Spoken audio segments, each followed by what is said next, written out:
Bonjour à tous, au sommaire, l'Alpine A110S à l'essai, une nouvelle hypercar Lamborghini en approche, un étonnant crash test entre une Porsche et une Bugatti, et pour finir du sport avec le titre d'Ott Tanak en WRC et de la F1 au Mexique.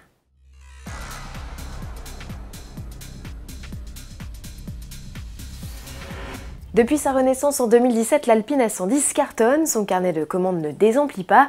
Signe que tout va pour le mieux, une nouvelle mouture de la berlinette a été lancée en juin. Avec ses 292 chevaux, c'est la plus puissante et aussi la plus affûtée de la gamme. On pourrait légitimement se dire que cette A110S est mieux. Est-ce vraiment le cas? Réponse en vidéo avec notre confrère de la rédaction de Sport Auto, Laurent Chevalier, sur le circuit d'Estoril au Portugal. Alors sur circuit par contre, la différence en termes de comportement est assez flagrante. On a moins de plongée au freinage, moins de cabrage à l'accélération, moins de roulis, la voiture survire moins, elle est beaucoup mieux maintenue.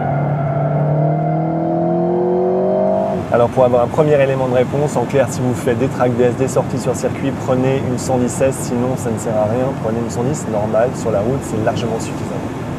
Tout est question de budget aussi. La 110S est la plus chère au catalogue avec un ticket d'entrée à plus de 66 000 €. C'est en moyenne 8 700 € de plus qu'une classique A110. Retrouvez l'intégralité de cet essai Alpine A110S sur le site de sportauto.fr. Lada, qui est le magazine informatique allemand CT, nous refont le coup du crash test avec une Porsche Lego. Contrairement au choc réalisé en 2017, cette fois la GT3 RS n'a pas embrassé un mur toute seule. Elle est entrée en collision avec une Bugatti Chiron à une vitesse de 60 km/h. Vous vous interrogez certainement sur l'intérêt de l'exercice. Eh bien, au-delà de l'amusement, les experts expliquent que de telles simulations, même avec des modèles Lego, permettent de tirer de précieuses conclusions pour le développement de nos futures voitures.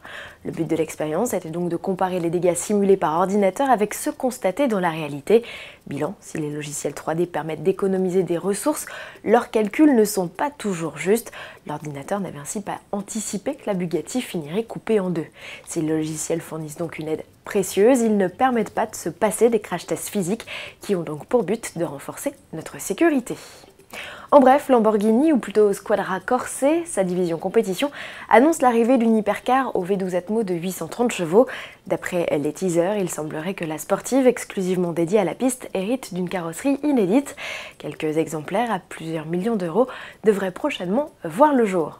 Dans le même temps, le constructeur italien a présenté la version définitive de son Urus de course. Et oui, Lamborghini fait dans le 4x4 de compète.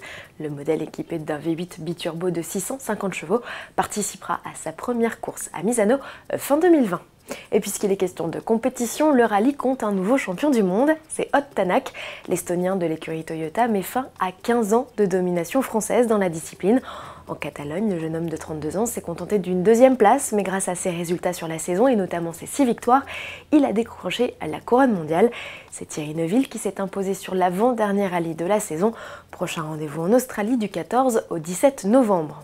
En Formule 1, Lewis Hamilton s'impose au Mexique. Le pilote britannique parti 3e aura tiré meilleure partie de ses pneumatiques et de sa stratégie à un arrêt. Il devance Sebastian Vettel et son coéquipier Valtteri Bottas, finlandais qui repousse à plus tard le sacre d'Hamilton. Pour décrocher son 6e titre aux États-Unis, le Britannique devra marquer 4 points de plus que Bottas. Rendez-vous donc le 3 novembre à Austin, aux États-Unis. À demain.